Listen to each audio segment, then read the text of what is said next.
says very few are born geniuses. About 80 to 90% of all fall under the normal category. And thus, my dear graduates, it is your hard work and perseverance that is finally being paid off today. We shall now have the graduation ceremony. Firstly, we shall be giving award from the school to the top 3 rank holders. And for that, I request our Ma'am Radhile Merrill, Joint Director Nursing, to give away the award along with the certificates to all the other graduates. Ma'am, kindly come over to the stage.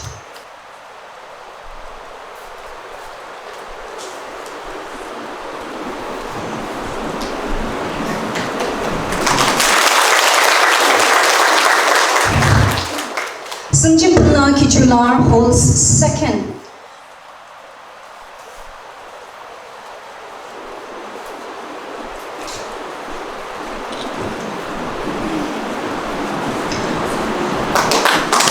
Watanila Jamir secured third.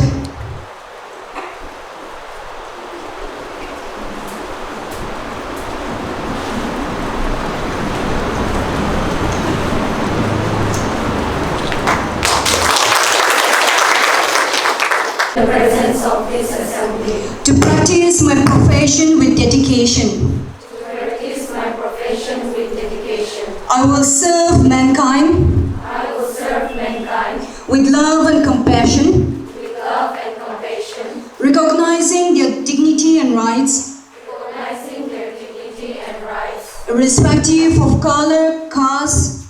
Irrespective of color, caste. Greed. Religion and nationality.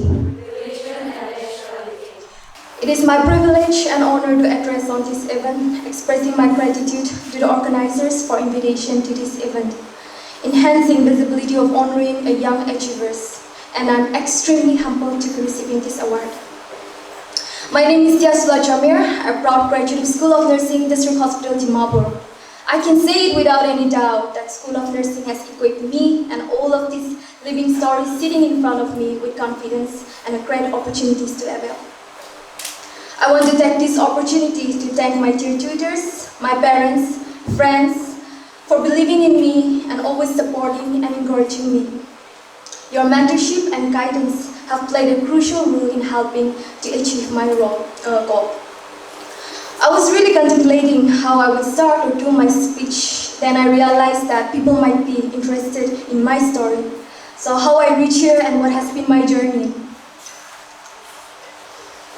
Well, my mother is a nurse, and growing up, I never wanted to be like one. Because of her tight schedule, how she juggles between work life and family life. As a kid, we would only see my mother in very white uniforms. Till to this day, people say, I think your mother inspired you. Well, definitely not. I was more into politics, legal issues, and advocating. So right after graduating, I went to pursue LLB. To be a lawyer was the only thing I strived for. Little did I know that I'll be following my mother's steps.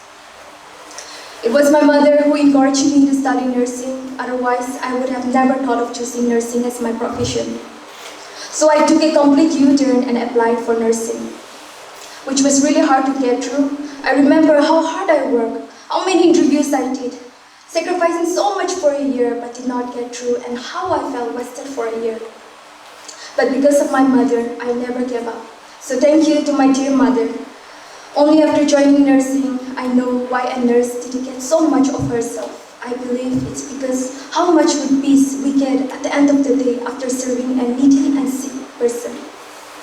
And slowly and gradually, I fell in love with the work of a nurse. I always believe in God's timing and that I'm nothing without Him. And throughout my journey, everything was in His control.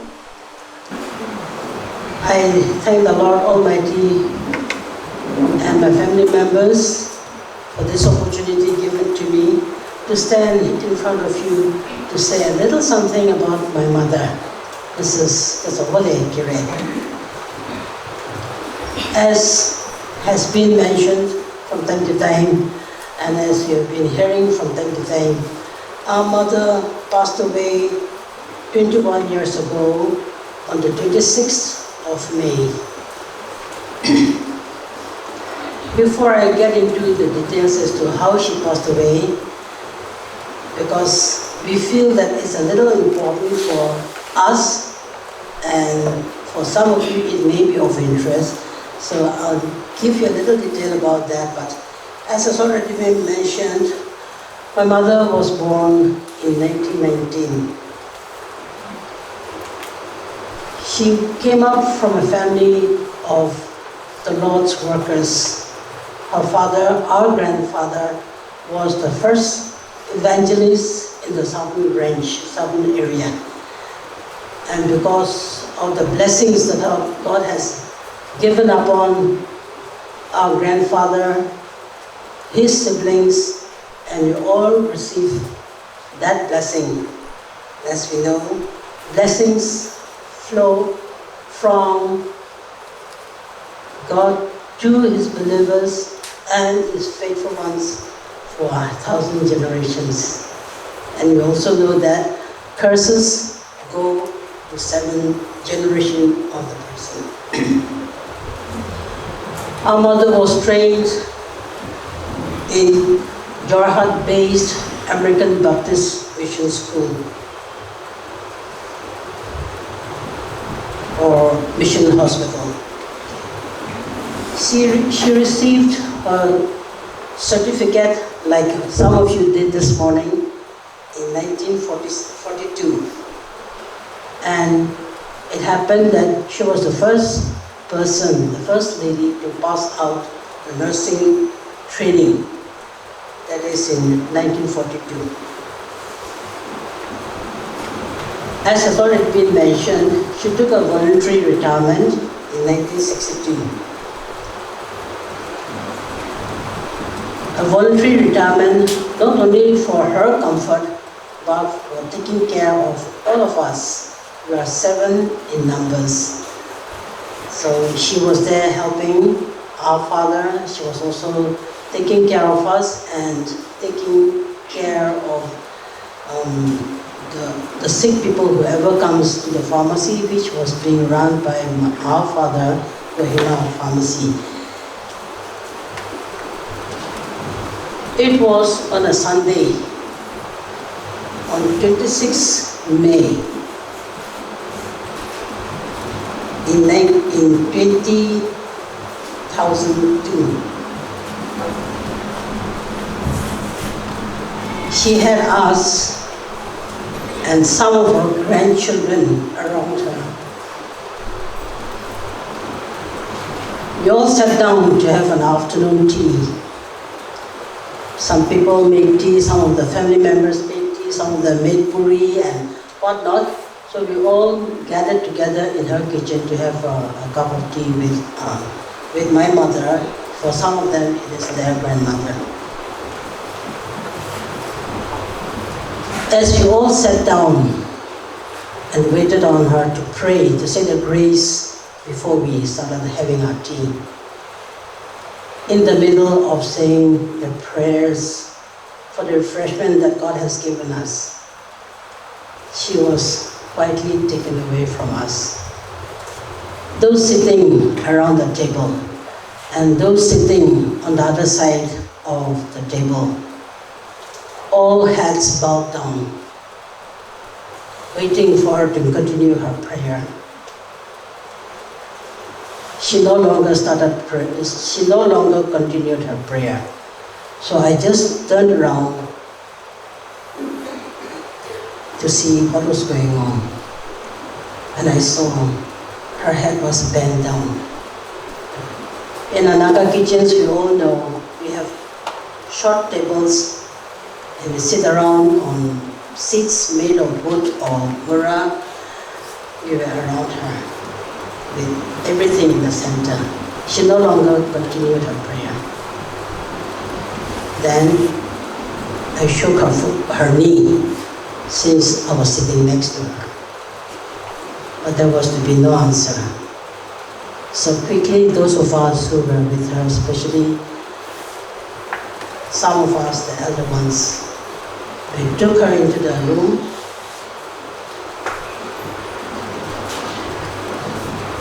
And we thought we'd be able to help, but we didn't. My brothers were informed. They also came in a hurry, but it was all gone. God had taken her away while she was in the midst of her prayer. And we thank God for that. Had it been at other times, maybe she would have suffered a lot and we wouldn't have been able to help her in any way. In spite of her suffering and doing all sorts of things, we may not have been of any help to her. But the Lord knows our weaknesses and the Lord knows our inability to help her. Maybe that is why when she was closest to her in prayer, He took her away. And we thank the Lord for giving her the time and receiving her into His arms in the way He did. In the kitchen, around the table, to all her dear ones, we thank God for her life and also for the examples that we have seen in her life. As had already been mentioned, I would like to get into a little bit about the award that has been given to a few of the toppers of Nagaland School of Nursing.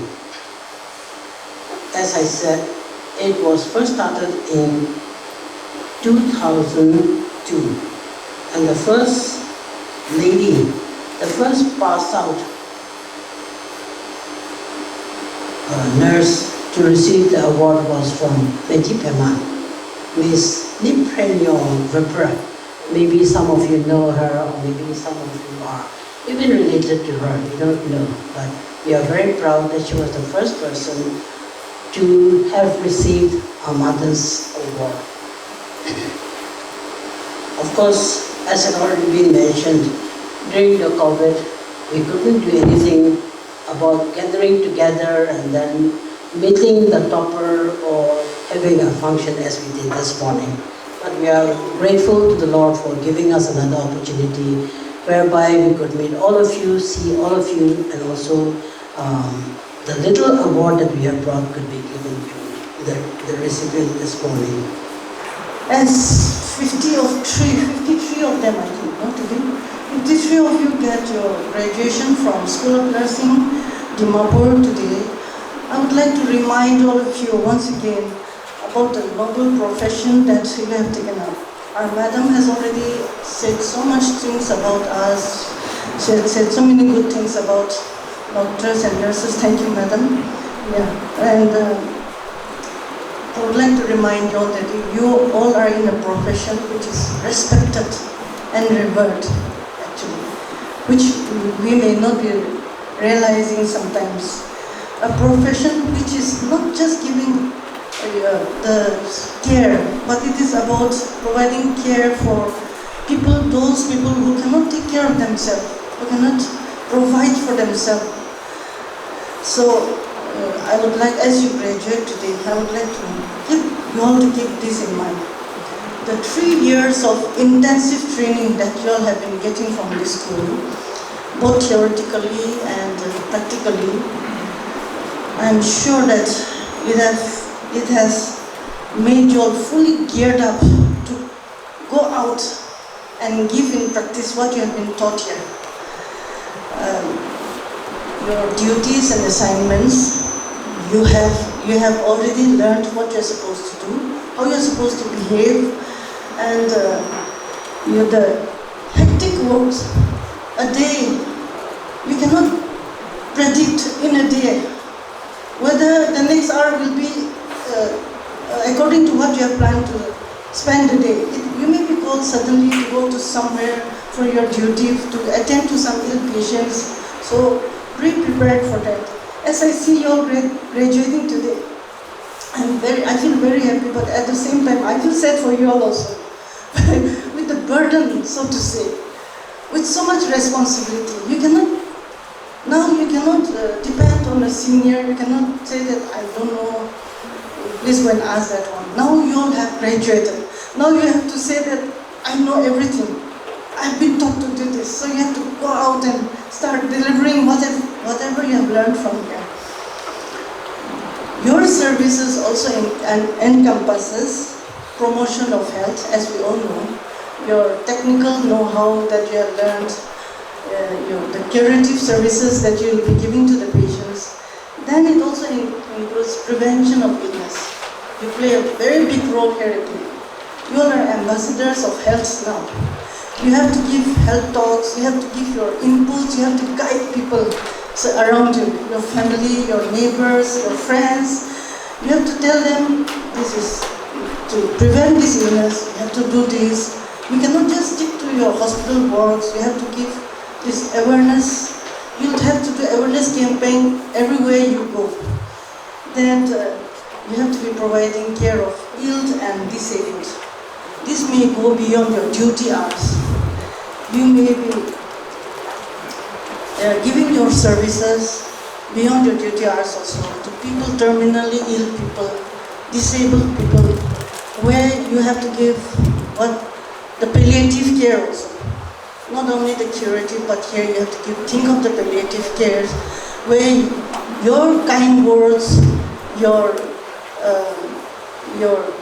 as Madam has said, your smiling face, your cheerfulness will play a great role here as you give your preventive, your palliative care to patients who cannot get up, who are terminally ill. So please keep that in mind also. You should always take an opportunity, search for opportunity to give your service, to give your counseling services, maybe sometimes your health talks, because now this is also becoming very important. Until we give awareness to the general public, there are so many illnesses which are preventable, but the awareness is not created. So people will listen to doctors and nurses, so to say. If any of our health staff goes and give talks also, they don't give much importance. They will give importance to what we speak. So you're agents of creating awareness about public health also. Please keep that in mind. And as a nurse, I have experienced few occasions there at NHK, being the MD for some time. In the onco ward, there was a small child, 9 years boy, who comes for his chemotherapy. So he dreads coming for the treatment, but as time went on, he had developed a close bond with the nurses, especially one of the nurses there. So he saved the number in his mother's phone as my other mother. She calls her up, and later on he did not hesitate. Today is your treatment day, we have to go. He's so excited to come to his treatment also. So that is how you create that bond. Every other people may be giving injection, but baby, the way you give, the way you create that confidence in the patient, in you. Patient comes searching for you. In the ward, the patients, myself also, if I take my child or we always feel happy when a particular nurse is on duty in that ward. We go searching for that ward, for that nurse. Because the way they give counseling, the way they come and give that confidence to the patients, we feel so nice. There was another patient in NHK last year, a patient from outside our state, mainland India, maybe a rich fellow. He met with an accident, he was down there, so he required further treatment. But since NHK did not have a particular private ward, he wanted to go to nursing home.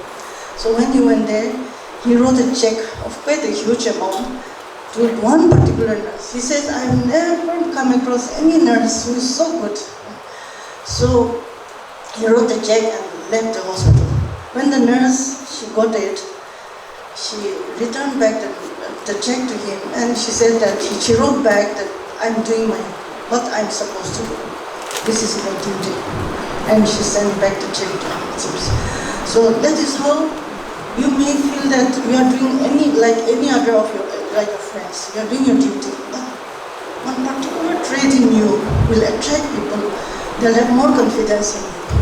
Nurses, doctors come once in the morning for rounds, or maybe on calls in the evening also. Nurses are there 24/7. Patients feel more close to the nurses. They would like to share what they could not share with the doctors also.